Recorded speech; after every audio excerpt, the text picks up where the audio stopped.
Welcome to 1 Minute Travel and Hospitality News. Tourism in Europe to recover 75% of 2019 travel volumes in 2022. Business boom in India and ARR growth has got profitability back.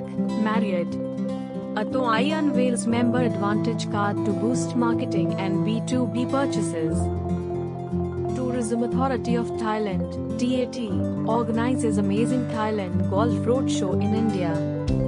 India's G20 presidency is a golden opportunity to showcase India's Virasat, Prahlad Singh Patel, MOS, food processing industries and Jal Shakti. US orders Air India to pay $121.5 million as refunds to passengers. Manali weather update. Fresh snowfall brings joy to tourists, but cuts off the howl. Grow your travel business with TravServer. Thanks for watching 1 Minute Travel and Hospitality News.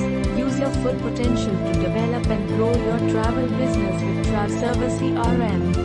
Don't forget to like, share and subscribe to stay updated with TravServer.